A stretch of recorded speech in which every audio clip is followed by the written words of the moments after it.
Olá, pessoal, boa tarde. Oi. Olá, gente, boa tarde. Vamos continuar com as nossas Quintas das Belas Artes. Boa tarde, pessoal, vamos entrando. Querem um café? Aceitam um café? Querem tomar um café comigo nesta tarde? Nesta tarde em que nós falaremos sobre o Barroco. Oi, pessoal, boa tarde. Sejam bem-vindos. Hoje nós continuamos com a Quinta das Belas Artes aqui na Formação do Imaginário e a gente vai falar sobre o Barroco no Brasil. A gente volta, faz uma breve revisão sobre o Barroco em si e aí vamos para o Barroco no Brasil. Cadê o Thomas? Cadê você, Thomas? Para eu poder te inserir aqui junto. Eu sei que tem uma luz aqui, mas eu estou testando uma nova possibilidade de um lugar aqui para fazer a live. Então, daqui a pouco a luz já vai. Oi, pessoal, boa tarde. Hoje nós continuamos com a programação da Quinta das Belas Artes, aqui pela Formação do Imaginário. E a gente continua a falar sobre o Barroco. Olá, Thomas. Olá, Como Vivi, tudo está? bem? Tudo bem, graças a Deus e você. Tudo Olá a certo? todos, sejam bem-vindos a essa nossa continuidade de É, conteúdo, né, Vivi? eu vou te apresentar de novo, Thomas, porque pode ter Claro, gente que nem conhece, e aí fica mais fácil para as pessoas entenderem quem é você e o que a gente está fazendo aqui. Então, no início do ano, eu e o Mel, que a gente se propôs a tentar fazer a Quinta das Belas Artes, ou um dia da semana onde a gente falasse sobre as belas artes aqui na página. E aí, então nós decidimos que seria nas quinta-feiras, sempre às quintas, e na semana passada eu trouxe o Thomas aqui para começar a falar sobre o Barroco. Então o Thomas, ele é meu aluno, foi meu aluno na graduação em arte, e ele ainda é acadêmico, ainda é estudante de arte, e o Thomas, ele pesquisa sobre o Barroco. Então, o Thomas já teve outras iniciações científicas, ele está se encaminhando para o trabalho de conclusão de curso dele, que tem como tema o Barroco. E aí eu trouxe temas aqui, como eu já sempre trago os meus orientados aqui para os projetos e para as outras coisas. Então, o Thomas, a partir daqui, começa a externalizar um pouco da pesquisa que ele tem com as belas artes e com o Barroco em específico. Então, na semana passada, nós começamos fazendo uma contextualização histórica sobre o Barroco, né, período, século, características de estilo, a gente retoma por hoje, e a gente faz uma breve revisão, assim, para começar isso daqui, e aí a gente vai passar a falar um pouco sobre o Barroco aqui no Brasil, porque as pessoas tendem a uma inclinação muito eurocêntrica da concepção de criação artística, e a gente sabe que também é importante entender um pouco da questão da cultura e da questão dos regionalismos e da adaptação que isso tudo tem aqui no Brasil. Então, os períodos da história da arte, eles são revividos, né, pelos países e pela sua cultura, pela sua realidade. Então, a gente fala um pouco hoje do Barroco no Brasil e das questões de apropriação, né, de adaptação cultural que o Barroco tem aqui no Brasil. Deu um oi formal para as pessoas aí, então bom, acho que a gente começa dá para dar uma puxada da aula da semana passada, para a gente dar uma revisada sobre o período em si. então boa tarde a todos, sejam mais uma vez bem-vindos a essa nossa conversa sobre o Barroco, em que a gente pretende iniciar vocês nesse período e mostrar um pouco do que esse período, esse belo período da história da arte tem a nos propiciar. E já de entrada, assim, relembrar que ele não é só um período que atinge a história da arte, mas sim é um período que atinge a história como um todo, né, Vivi? Realizando Hum? diversas modificações no âmbito social, no âmbito econômico, enfim. Ele atinge diversas esferas e não somente a arte. Antes de começar, Vivi, só se você pudesse levantar um pouquinho mais a sua câmera, ou então afastar um pouquinho mais, porque só está Pera aí, pegando do seu nariz para baixo. tá, vamos melhorar isso aqui. Subiu ou descer a câmera? E subir Pera um aí, pouco. tá. E agora, será que melhorou um É pouquinho? isso, melhorou, melhorou, melhorou sim. Tá. Bom, então a gente começa falando do Barroco, né, na Europa, né, onde ele surge. Na aula passada nós falamos que ele tem o seu surgimento ali mais ou menos no século XVIII, né, desculpa, no século XVI, e o seu término mais ou menos lá no século XVIII, isso na Europa.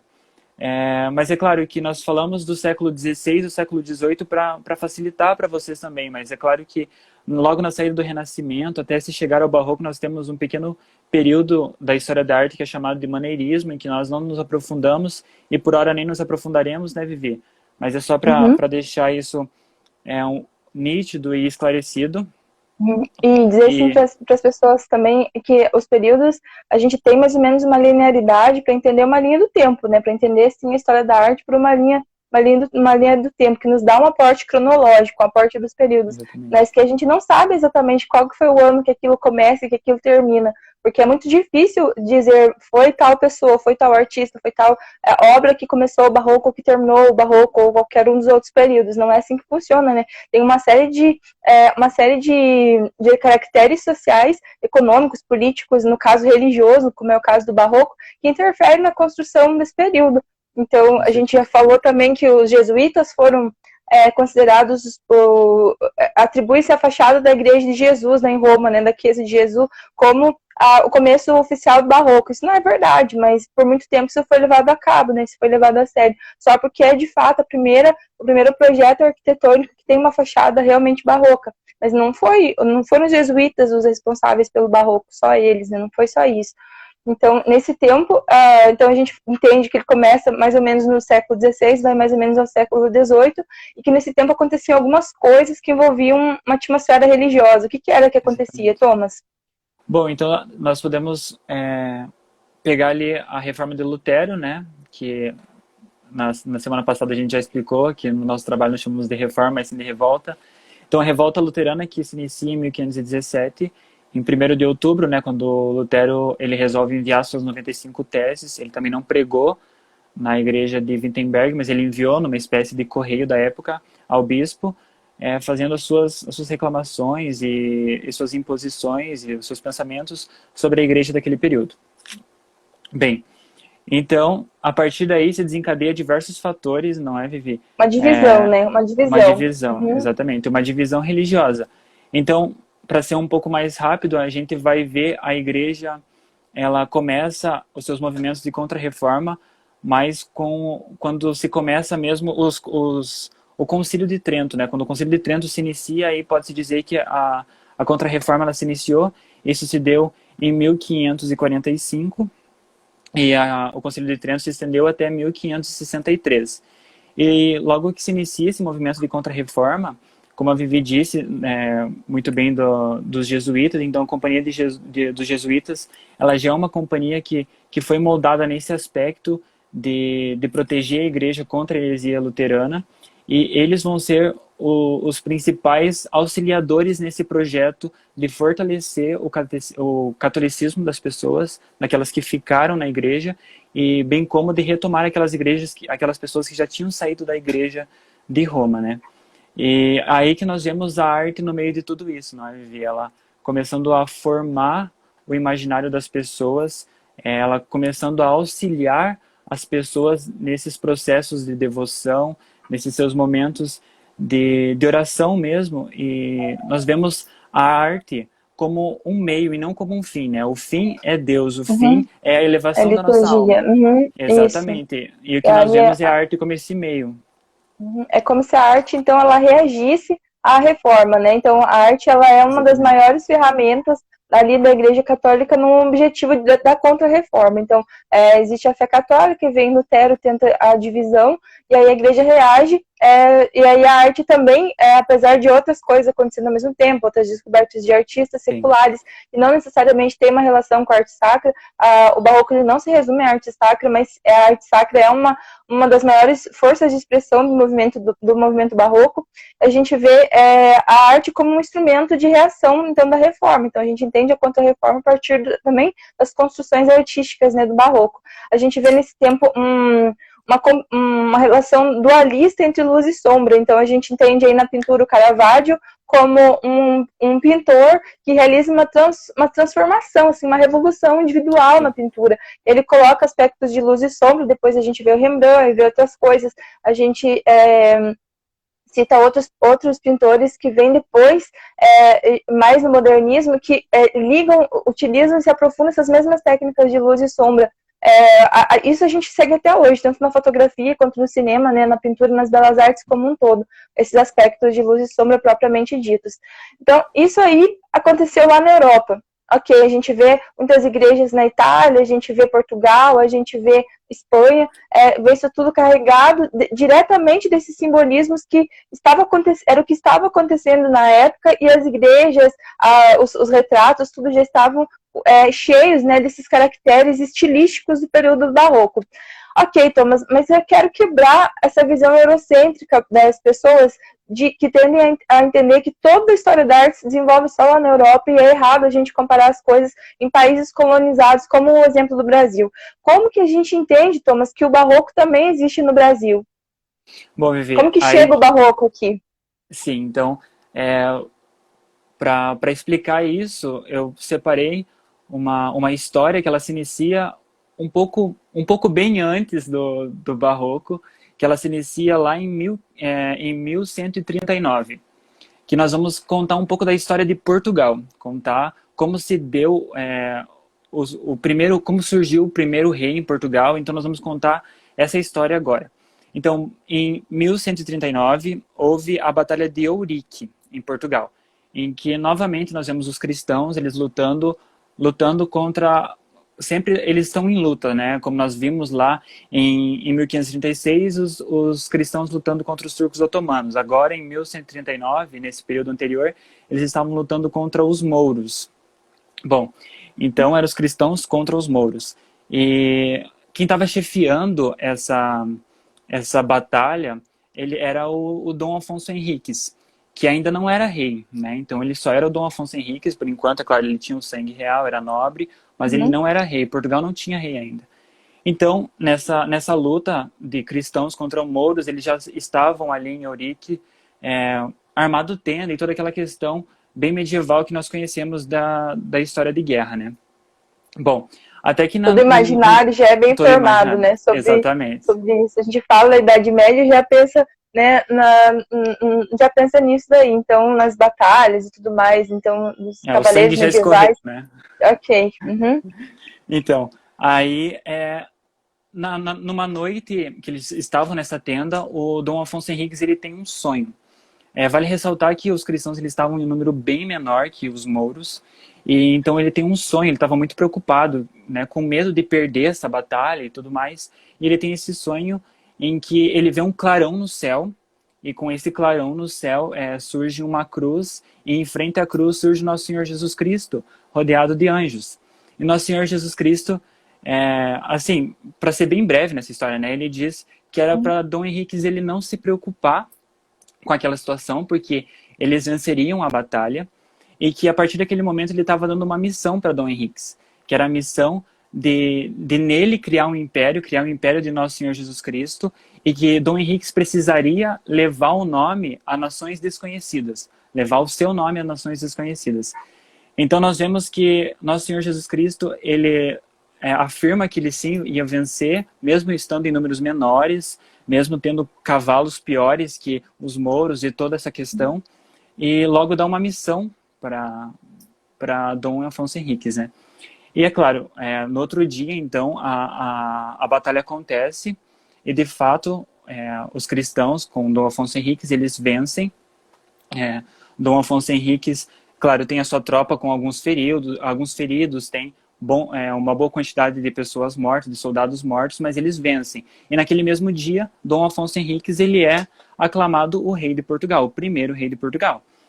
É claro que muitas pessoas dizem que isso só passa de um mito e tudo mais, mas se a gente for parar para ver, a nossa sociedade moderna tende a dizer que tudo que se volta à nossa religião ela é um mito, né? Depois eu vou trazer algumas evidências para vocês mostrando que isso não é verdadeiramente um mito. Exatamente. Porque assim, eu já escutei na universidade, inclusive, docentes falando para mim que a minha religião era um mito, só que Jesus Cristo, ele se fez verbo, ele interferiu na história, né? Então, nós temos um Se mito que não é materializou, né? tão mito É, assim, né? Não é tão inventado. Bom, só um pouquinho, Thomas. O Juliano está perguntando se essa live ficará salva. Já perguntou antes, peço desculpas por não responder antes. Essa live ela ficará salva por 24 horas aqui no perfil da página. Eu sei que o Mel que vai fazer outra live daqui a pouco. Mas depois que acabar a live do Mel, que essa live continua disponível aqui nos stories. Vocês podem assistir. Depois de 24 horas já era. Só na outra semana, se o Thomas voltar aqui. Pode beleza. continuar, Thomas. Então, Vivi, então é isso, né? Eles vencem. E Dom Afonso Henriques, ele nasceu em Guimarães, lá em Portugal. Se alguém tiver a oportunidade de ir a Portugal e conhecer a cidade, é uma cidade muito bonita, com um imaginário muito belo do medievo, vocês podem conhecer. E eu pude ir lá e conhecer o Paço dos Duques, que tem uma capela muito linda, com um vitral muito lindo. Tem, inclusive, o Castelo de Guimarães, que é onde se ficava, onde era a base, né, onde eles ficavam em tempos de guerra. E, inclusive, nesse Castelo de Guimarães, se vocês subirem até em cima dele, onde tem uma parte superior, lá eles têm uma sala de recepção aos visitantes, em que eles passam como se fosse um curta-metragem, que ele é meio caracterizado, assim, meio infantil, mas contando essa história que eu acabo de relatar para vocês, sabe? Então, lá em Portugal, essa é uma história que ela é cultivada no imaginário das pessoas. Só que aqui no Brasil a gente não ouve falar disso. E por que será? Não, Sempre temos... tem uma outra visão para passar aqui, temos que ter outra visão das coisas. Então é essa visão que a Vivi colocou no post hoje no Instagram, né? Essa visão de que tudo é político, tudo é econômico, Portugal só pensava nisso. E nós vivemos esse problema de historiadores de maneira geral, não saberem olhar os períodos históricos com o olhar daquelas pessoas, mas sim fazendo julgamentos com o que você traz do século XXI, né? E isso acaba sendo um problema muito grande, porque para a gente estudar um período histórico, nós precisamos adentrar nele. E Portugal sempre foi um país muito católico, sempre foi um país muito com uma devoção muito grande à Nossa Senhora, enfim. E naquele período, a salvação das almas era uma coisa assim muito respeitada, o anseio de todo cristão era salvar almas, né? Então, quando Dom Afonso Henriques recebe essa missão, que depois será testada em Fátima, em 1917, quando Nossa Senhora diz que Portugal é o berço da fé, né? Que ali será mantido o dogma da fé católica. Então nós vemos que Portugal Portugal em si tem uma missão muito bonita perante Deus. E nós, o Brasil, também acabamos tendo essa missão porque fomos colonizados por eles, né? Mas agora a gente daí voltando, né, a 1500 e toda essa questão das expedições marítimas, para nós entendermos, tá? Então, Portugal, ele recebeu essa missão lá em 1139, Dom Afonso Henriques recebeu isso. E Portugal sempre teve muito esse anseio de expandir, fazer expansão marítima e de conhecer as famosas Índias, que todo mundo isso sabe, né, que é estabelecer comércios com as Índias e pegar as especiarias e, enfim, enriquecer em base disso. Explorar novas terras, né?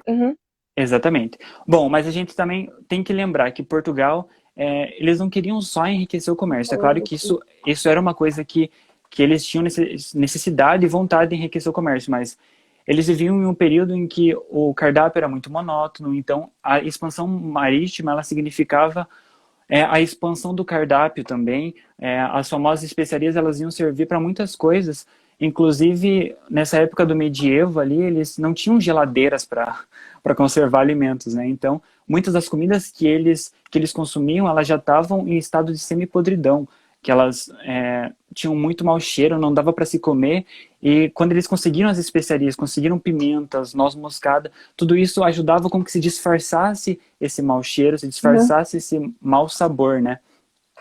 E Portugal, para iniciar, agora que eu falo de um pouco dessas evidências, né? Porque nós cristãos não acreditamos que as coisas são só coincidências, né, Vivi? Elas são intervenções de Deus na história. Então, se nós pegarmos Portugal, eles sempre tiveram uma tradição de pescadores muito grandes, então isso facilitou com que a expansão marítima acontecesse por Portugal primeiro, mas depois, Portugal sempre foi um país que, para as expansões marítimas, ele é favorecido geograficamente. Por quê? Ele é perto das ilhas do Atlântico, ele fica à costa da África, e ainda ele tem correntes marítimas que são próximas ao seu porto. Acha que é muita coincidência um país ter tudo isso e iniciar a expansão marítima? Então, nós trazemos aqui todas essas questões, né, de que eles queriam, sim, chegar ao Brasil, enfim, chegar às outras nações e levar o nome do nosso Senhor Jesus Cristo. Então, logo depois que deu certo a primeira de chegar às Índias, né, com Vasco da Gama, que ali fazendo a costa da África, Portugal mandou uma nova expedição com Pedro Álvares Cabral. E essa expedição também, nossa, é muito questionada por diversos historiadores e críticos, dizendo que será que foi um acidente para chegar no Brasil? Será que é isso mesmo? Nós acreditamos a gente vê várias versões. Exatamente. Mas há historiadores que não, que acham que sim, o objetivo deles era chegar à Índia novamente, mas houve um problema no percurso que eles acabaram chegando no Brasil. Mas é como se diz, essa é uma controvérsia que pouco se interessa hoje, né? Mas o real é que eles chegaram no Brasil em 1500. Bom, e agora, né? O que acontece? Então, podemos dizer que eles saíram de lá num alto renascimento ainda, né? Se a gente parar para ver, é esse momento de transição da arte que nós estamos falando, 1500. O Barroco ainda não está começando assim com muita velocidade, mas sim, é um alto renascimento e o começo do maneirismo. A gente vê um delay, né, num delay nos períodos da história da arte, né, não é um uníssono, não está tudo ao mesmo tempo, né, acontecendo junto ali, todos os países, todas as regiões de todos os lugares. É muito provável que dentro da própria Europa, dentro da própria Itália, onde essas coisas todas se desenvolvem, que a gente falou, houvessem regiões com delay, com uma certa demora do desenvolvimento do próprio Barroco, né. Então, e são camadas que vão se sobrepõem, né, Vivi? Então, aí chega isso tudo aqui no Brasil, e o Brasil ainda é mato, né? O Brasil ainda é mato. Então, vão se construindo aos poucos as igrejas, as expressões artísticas, as comunidades, os ambientes de cultura, assim, da colonização. Como é que isso vai se dando, assim? A gente entende, então, que o Barroco é trazido com essas pessoas para cá. Exatamente, né, Vivi? A gente pode dizer que ainda na primeira metade do século, aqui no Brasil, os padres jesuítas eles já estavam acomodados aqui no nosso país, né? Já estavam prontos para começar os seus trabalhos. Então, isso é uma outra coisa que vale muito ressaltar, que que eles enviaram padres jesuítas para cá, né? Que é a companhia que estava lutando contra aquela heresia, a companhia que estava à frente da catequização que veio para o Brasil, e a companhia jesuíta que inicia esses trabalhos de arte no Brasil. Então nós vamos ver que, não sei se dá para denominar assim, mas é um estilo jesuítico que vai se formar no Brasil, um estilo jesuítico que está ali entre o Renascimento, entre o maneirismo. Bom, e aí a gente pode falar também que esse estilo, ele com certeza pode não ser o mais belo, o mais importante, quer dizer, o mais belo, ou então o mais rico do nosso país, mas ele é com certeza um dos mais significativos, se não o mais significativos, porque é o que nós temos de mais antigo de arte no nosso país, né? De obras no nosso país, de construções no nosso país. E também, Thomas, porque dá para entender que eles foi pego assim o molde, né, a ideia a receita do Barroco, mas o Brasil ele se reinventa, né? Os artistas daqui, eles não são artistas europeus, né? Não, com certeza, exatamente, Vivi. Porque a gente sabe que vai se criar essa questão dos ofícios, né? Então, os jesuítas, eles vêm para cá, começam a vêm também artistas, escultores de Portugal, que começam a criar ofícios, e esses ofícios, eles ensinam as suas funções às pessoas que moravam aqui no Brasil, da mesma forma que a catequização ocorria e todas essas questões. Então, eles ensinam, e aos poucos, nós vamos criando uma identidade de uma arte brasileira, de uma arte colonial aqui no Brasil, né? Então, nós vamos vendo essa identidade sendo imposta, sendo impressa pelas pessoas que aqui habitavam. E nós vamos ver um pouquinho mais no final da live, por exemplo, com o mestre Ataíde, que nós vamos falar um pouquinho dele. E ele é uma pessoa que fazia muito isso, né? Ele fez suas obras muito nos moldes que eram trazidos da Europa, mas ele, ao mesmo tempo, colocava e imprimia a sua identidade. Então, ele vai pintar alguns anjos de uma cor mais morena, que vai puxar mais para o mestiço, até depois vão ver... Pro Brasil. O Brasil, exatamente. Adaptar a realidade. Thomas, o Elton perguntou de quem que Portugal recebia influência naquela época, de artística de onde? Se era dos mouros. Então, o Elton, no mínimo, aí nessa folia de perder o domínio, ganhar o domínio dos mouros, deu nessa brincadeira todos os 70 anos. Óbvio que todo esse tempo, não só a influência artística, mas também culinária e cultural como um todo, recebeu uma forte influência dos mouros, mas com predominância, não. Então a gente vê todo Portugal ainda muito devoto, muito piedoso, muito católico, e aí a gente vê a partir da Itália, onde fica a sede da igreja, em Roma, a influência artística que se dá por meio dessa arte sacra, ela se dissolve para os países que estão mais perto, né? E aí Portugal também acaba recebendo essas referências de estilo, né, dentro da arte sacra. Não só da arte sacra, mas aqui nesse caso da arte sacra. Em paralelo com isso, a gente vê o estilo dos retratos que era pintado com luz e sombra, e as coisas que se desenvolviam também no barroco. A gente não precisa olhar as duas artes separadas, a arte sacra e a arte popular, a arte secular. Assim, a gente vê a arte como um todo, e que por um viés a arte sacra e por outro viés a arte que servia à sociedade. Os retratos, as pinturas de família, as paisagens, né? Mas a gente vê os mesmos caracteres e os mesmos estilos. Então, Portugal recebe a influência dos mouros, inclusive na arte, mas não é a principal fonte de referência, não. Pode continuar, Thomas, ali.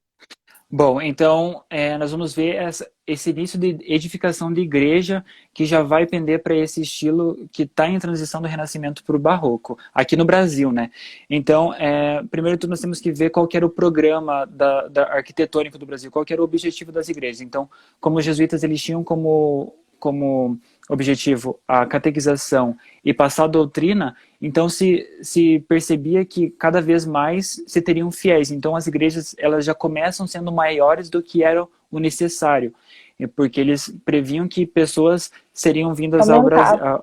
Exatamente, ia aumentar. E converter mais gente, e as igrejas teriam que receber mais gente. Bom, mas assim, vamos falar de maneira física do que essas igrejas elas eram feitas nesse período da primeira metade do século XVI ainda. Elas eram feitas tanto de pedra e cal, como também de taipas de pilão. E nós vamos ver durante todas as nossas discussões aqui essa questão geográfica do Brasil, né? Porque tinha lugares que não se dava para fazer construções em pedra, porque não se tinham pedras para isso. Como é o caso de São Paulo, em que as igrejas barrocas elas são feitas muito mais de taipa de pilão, que são como se fossem barros mesmo, né? Tinha uma forma, daí eles faziam como se fossem alicerces, valas para alicerces que nós conhecemos hoje, e eles iam fazendo esses blocos de madeira informados. E em São Paulo nós vamos ver a igreja desse estilo já. Em Minas, em outros lugares, nós vemos a igreja se edificarem com pedras. Bom, e aí nós vemos os jesuítas eles edificando essas igrejas e também com tudo que se compõe uma igreja tendo esse estilo, né? Muitas das coisas, no começo, elas eram, assim, por exemplo, imagens de santos, esse tipo de coisa era importado de Portugal, né? Então, vinha de Portugal para o Brasil. Então, logo que esses ofícios e essas oficinas, por assim dizer, começaram aqui no Brasil a se fortalecer e a se edificar, a mão de obra começou a vir do Brasil, né? Então, nós vamos ver que aqui no Brasil as imagens de santo, por exemplo, elas eram feitas de barro cozido, e muitas dessas imagens, elas no começo tinham um aspecto um tanto quanto estranho, mas elas iam se aperfeiçoando aos poucos. Então, a gente tem até aquela questão de falar o santo do pau oco, né? Então, essa questão de só fazer o santo por fora, e é o estilo a técnica em que se utilizava mesmo, né, Vivi? Não sei se você quer complementar. E no sentido etimológico da palavra, né, do barroco já é isso, né, uma coisa meio estranha, né, que provém do barro ou de uma coisa, de uma substância ali meio inadequada, né, meio estranha. O barroco, ele é visto por muitos estudiosos da arte como um período um pouco até rechaçado, porque ele provém de exageros e provém dessas características, né, um pouco distorcidas.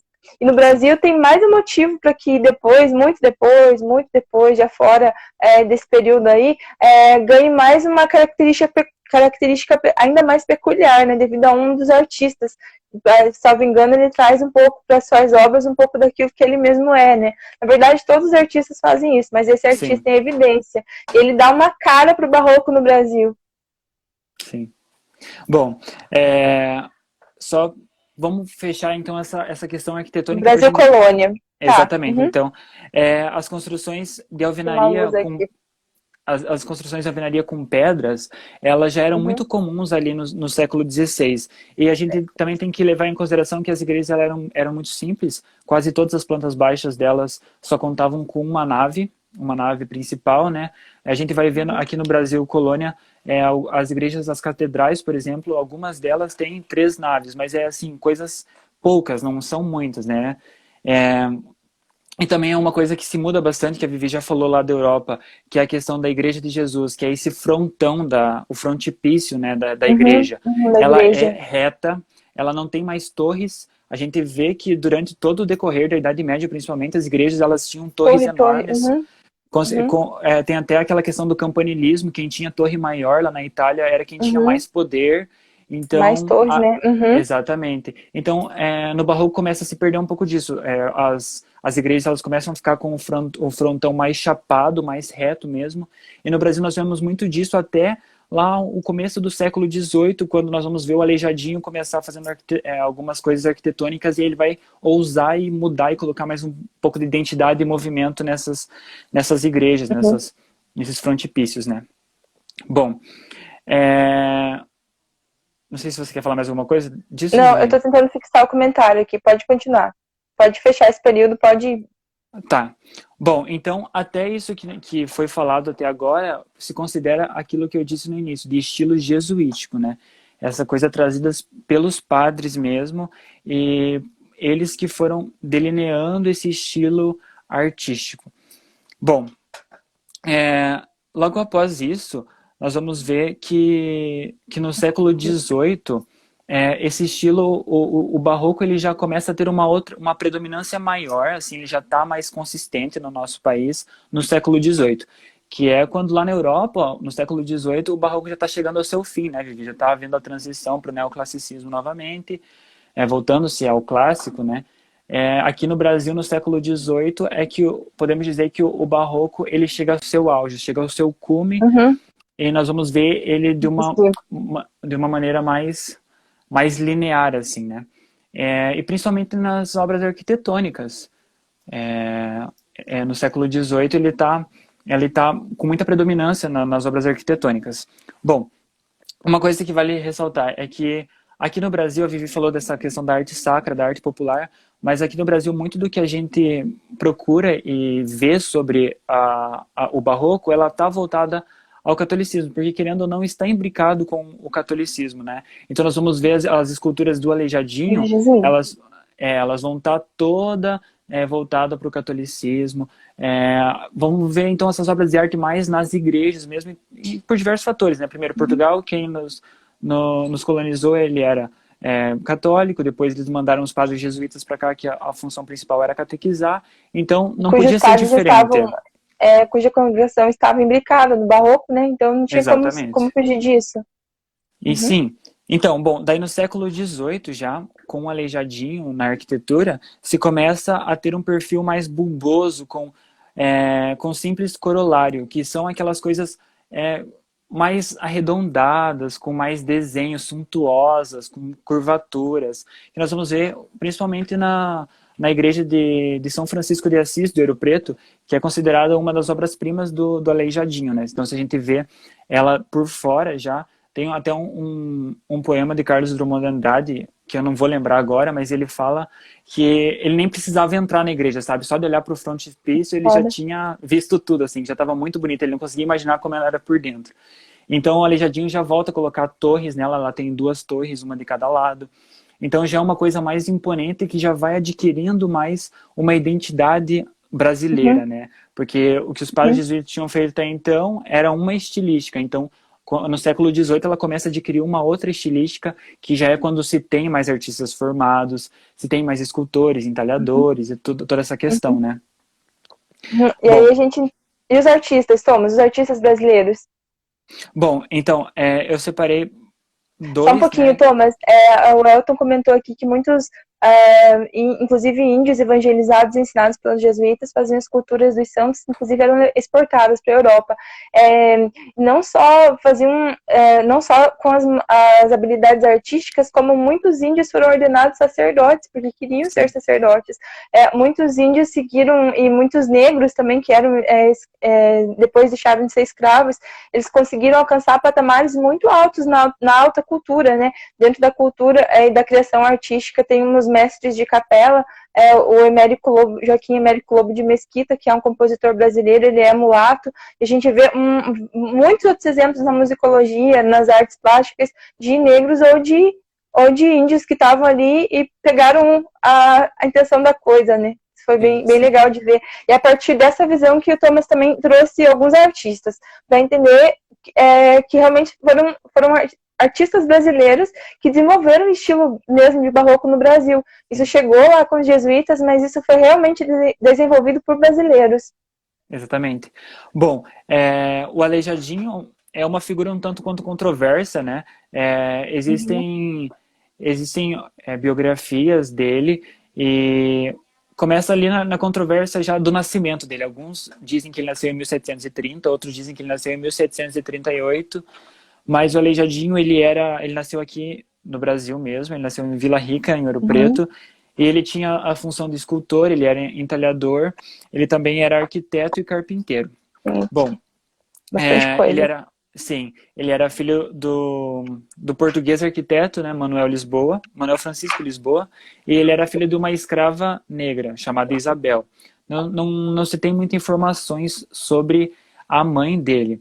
Bom, mas se diz que o Aleijadinho, ele nasceu, além de ter nascido, né, ele foi criado aqui, e ele foi criado junto com a sua madrasta e a família da sua madrasta, e com o seu pai.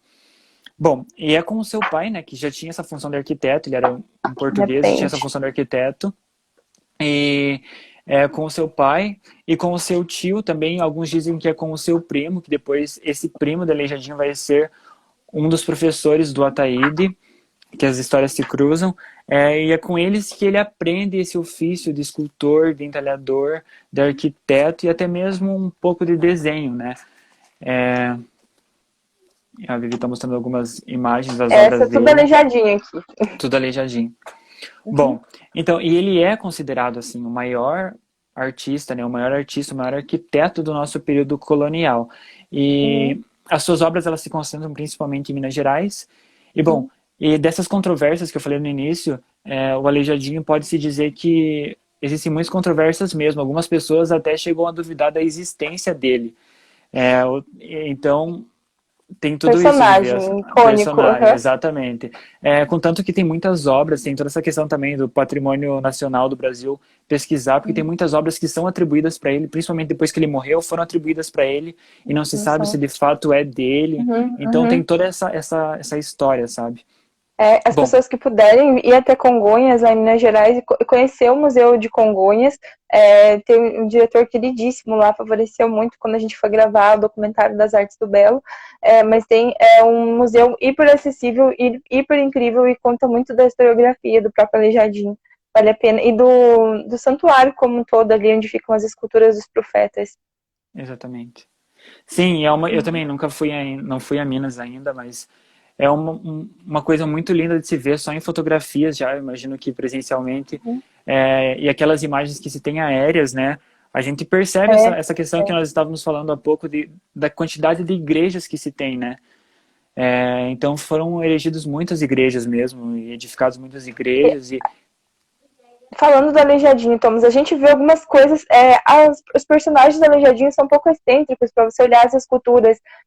O que significa? Por que você olha para a escultura do Aleijadinho e não é como olhar para outro tipo de escultura?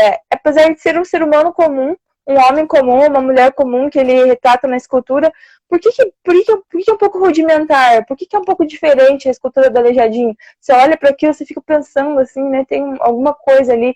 Por quê? Sim, né, Vivi? É essa questão do artista mesmo, né? Porque é como você disse no começo dessa live, cada artista ele traz consigo uma bagagem, traz consigo cargas históricas e técnicas mesmo. Então, o Aleijadinho ele é de um contexto totalmente diferente do que nós já havíamos visto. E ele projeta tudo isso nas suas obras, né? Então nós vemos esses personagens que você disse que são um pouco mais caricatos, né? Muitos deles têm o nariz mais avantajado e é Uhum. uma questão identitária de Aleijadinho, né? Se você vê uma foto, depois que você conhece e vê um personagem de Aleijadinho, você pode ver outros 13, 14, você Não vai falar, é não, isso é igual. Aleijadinho. E você vai falar, Uhum. isso é do Aleijadinho, porque ele cria Uhum. essa identidade, cria essa característica Né? Esse que aqui. vai ser passada. Exatamente, Então, todos eles Uhum. têm. Depois eu vou até passar para as pessoas os traços típicos do Aleijadinho, ou se quiser, pode ser agora. Eu acho que seria legal as pessoas anotarem se tiverem interesse, mas ele tem os traços típicos dele que sempre estão presentes nas obras. Como, por exemplo, Uhum. as sobrancelhas, elas sempre estão contraídas, em sentido de ver essa imagem que você mostrou do nosso Senhor Jesus Cristo, ela é assim. O bigode também, ele sempre é solado às narinas, muito perto das narinas, e eles são sempre bem delineados. Os olhos, eles são esses olhos amendoados, né, nesse formato de amêndoas, que se tem um pouco de influência da arte chinesa. As barbas também, de quase todos os personagens dele, as barbas são encaracoladas, e elas são divididas em duas partes, sempre aqui embaixo, elas são divididas em duas partes no furo do queixo. A roupa Uhum. também, a roupa é uma coisa que ela sempre está com muitas dobras e geometrias, e sempre de uma maneira muito harmoniosa nas obras do Aleijadinho. Mesmo que seja excêntrico, mesmo que seja assim rudimentar, ele tem harmonia, né? Exatamente, exatamente. Uhum. Ele é um pouco E, áspero, né? Um pouco exata, áspero, assim, de se ver, né? Não é aquele belo suave, é uma coisa que não. você fica meio, né? Demora pra gostar daquilo, né? Porque Parece que é tem. uma coisa mais cru, né, Vivi? Uhum. E tudo isso E, E tudo isso e também é muito Thomas. influenciado pela técnica, né, Vivi? Porque ele está esculpindo Uhum. em madeira. Então, tudo isso altera diversos fatores Em pedra. do Uhum. produto final. Madeira e pedra. Madeira e Exatamente. As pedra. Sabão técnicas. também. Técnicas e materialidades, isso aí, técnicas, materialidades. E o que mais que a gente vê então as pessoas hoje podem visitar igrejas que são barrocas no Brasil. As pessoas Com podem certeza. conhecer coisas barrocas no Brasil, não só do Brasil colônia, mas que depois foram se adaptando.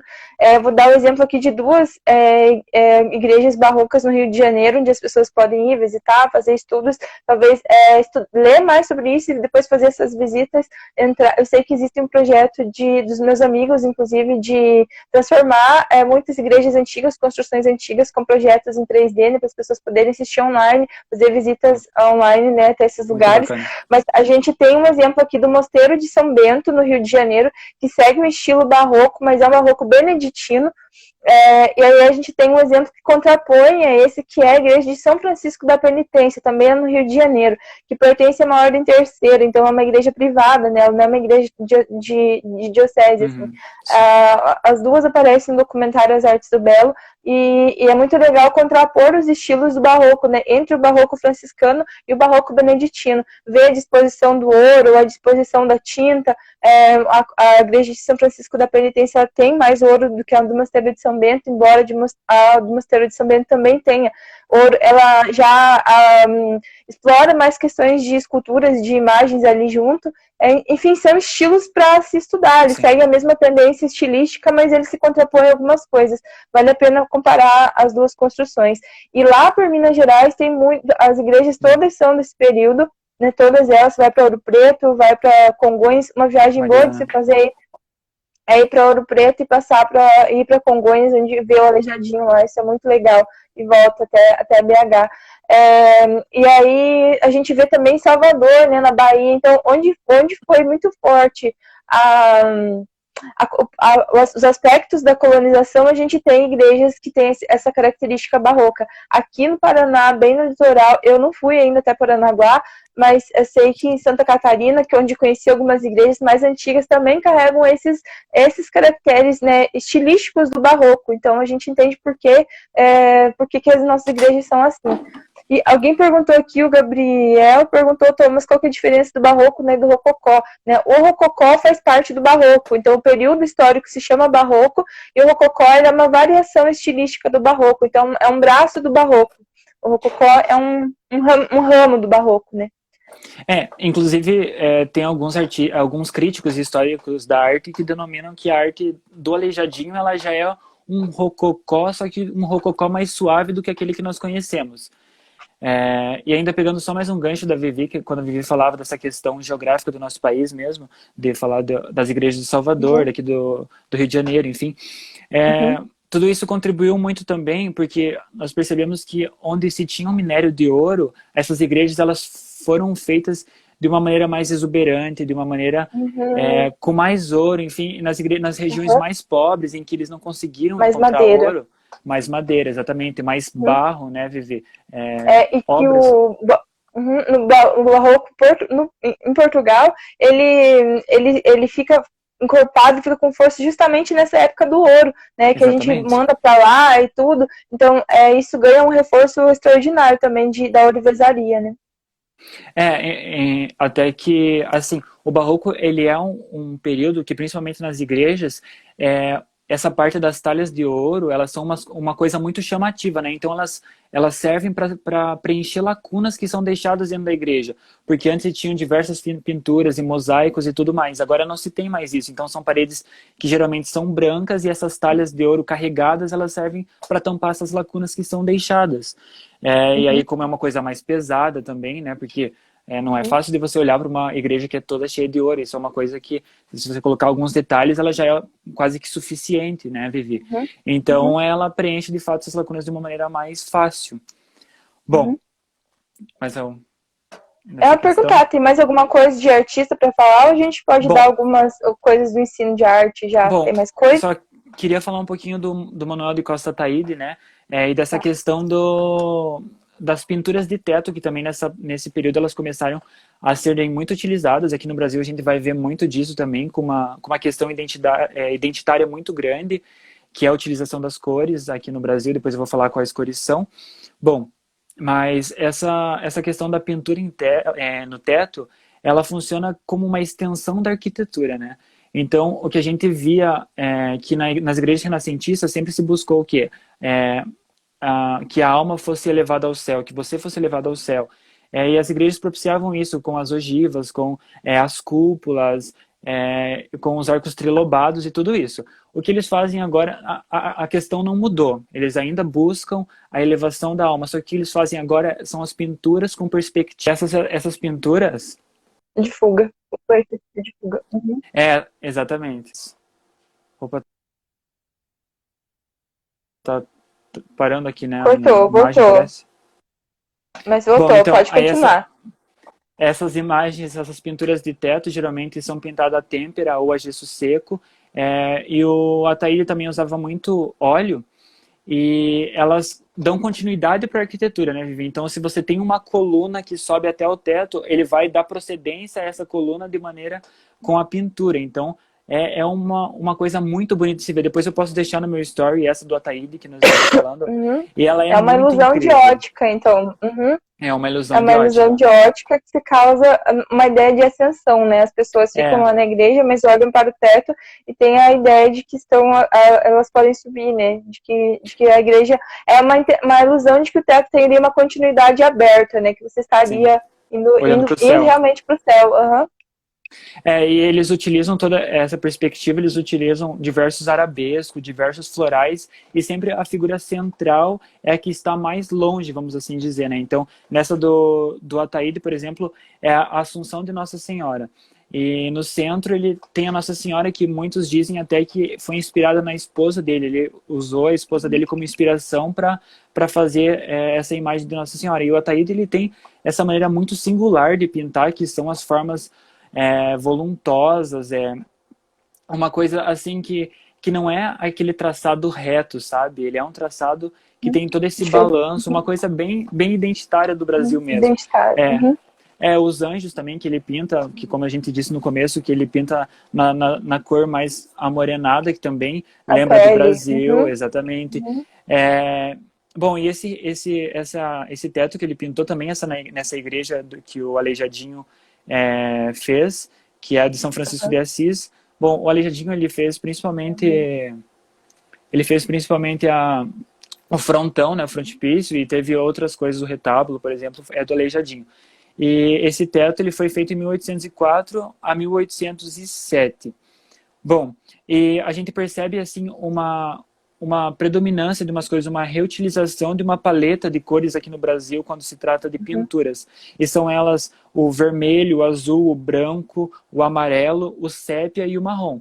E a gente pode ver, Vivi, que essas cores, principalmente assim, o vermelho, o azul, o branco, elas são uns tons mais chapados, né? Elas não são uma coisa... Uhum. é, elas são na cor mesmo, são vermelho, vermelho, Uhum. azul, azul, bem Uhum. chapados, assim.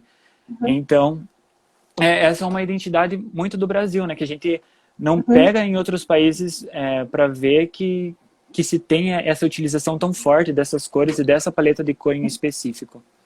Uhum. Coisas daqui. É, Temos um barroco aqui, um estilo barroco que se desenvolve aqui no Brasil. Eu acho que isso daí dá muita possibilidade para pensar no ensino de arte. E com principalmente certeza. tanto para as pessoas que assistem a página, que têm os filhos na escola, quanto aqueles pais ou as pessoas que também tendem a ter práticas de educação domiciliar. Então, pensar nos aspectos culturais do Brasil a partir desse viés ou dessa estrutura toda do próprio barroco. Não precisa só pensar na arte contemporânea para fazer um gancho ou uma ligação com aspectos de cultura no Brasil, mas a gente pode ver também uma arte um pouco mais tradicional, que seja um pouco mais rebuscada e que sirva de inspiração para agora. Conversando com muitos arquitetos, por último, agora, em virtude de alguns estudos assim pessoais meus, tenho descoberto como o pessoal da arquitetura tem se levantado uma nova escola assim, da arquitetura, uma nova linha, né, de estudiosos que Uhum. está preocupada em ligar a perspectiva de arte, de criação contemporânea com aspectos mais tradicionais. Então fica aí uma dica ou outra para tentar olhar também para o ensino de arte desse mesmo modo. Pensar a arte na atualidade, pensar a arte no momento atual, usando as tecnologias, usando as intervenções midiáticas, mas também olhando para esses aspectos da história da arte que remetem aos pilares da construção do nosso país, né, que foram desse período aí do Brasil colônia. Acho que muita gente nunca tinha ouvido falar essa versão dessas coisas todas que você contou aqui no começo da aula, Thomas. Acho que foi bem É, legal. e Vivi, essa questão da educação mesmo é pensar que quando a gente fala de que esse conteúdo, né, seja levado à sala de aula, a gente não quer dizer que isso não possa ser feito de uma metodologia recente. Deve sim, né, ser feito Atual. com uma Uhum. metodologia atual, com uma metodologia inovadora, em que os alunos possam desfrutar de metodologias diferenciadas e mais prazerosas ao aluno, mas não perder a essência que é o conteúdo. Então, que o professor sempre Uhum. escolha e Uhum. opte por levar todas as esferas da arte, né? Não focar tanto nessa questão modernista e só nisso. É claro, depois vai chegar um período que ele vai falar disso, mas lembrar que a gente, para chegar nisso, nós precisamos passar por algumas outras etapas, né? Como que o nosso aluno Exatamente. vai compreender rupturas se ele não sabe de onde surgiram essas rupturas ou o que vieram antes para se romper com algo. Então, se faz Exatamente. necessário. E quanto mais referências uma pessoa tem, mais aumenta o seu repertório, sua capacidade de decidir sobre as coisas. Não só no ensino de arte, não só para as belas artes, mas na vida como um todo. Então, vamos melhorar o repertório. Isso vale para todos nós. Para Sim. mim também. Aumentar sempre o repertório. Não só com os livros, mas com os filmes, com as pinturas, com essas visitas aí pela internet. Hoje tem tudo no Google. E cada vez mais possibilidades dessas visitas em 3D online também. Isso nos favorece bastante. Com Thomas, muito certeza. obrigada. De Imagina, coração, Vivi. fico feliz por conversar com você, por você ser meu aluno e ser meu orientado. Isso me deixa muito orgulhosa e muito feliz, porque a minha orientadora, as minhas orientadoras sempre fizeram isso comigo e eu sempre me senti que a minha pesquisa tinha uma utilidade, sabe? Senti uma Sim. vocação assim para isso. Então, eu fico feliz de poder fazer os exercícios assim com você e contar com você aqui também nas coisas, Eu fico muito tá? lisonjeado com o convite e conte sempre comigo. Uhum. Pessoal, obrigado pela paciência de vocês aqui com a gente e a gente se vê aí na próxima quinta-feira, tá bom? Eu Um quero abraço, agradecer a beijo. todos Uhum. e agradecer a É, Vivi também. Muito obrigado, galera. tá bom. Até Fiquem com mais. Deus. Vocês também.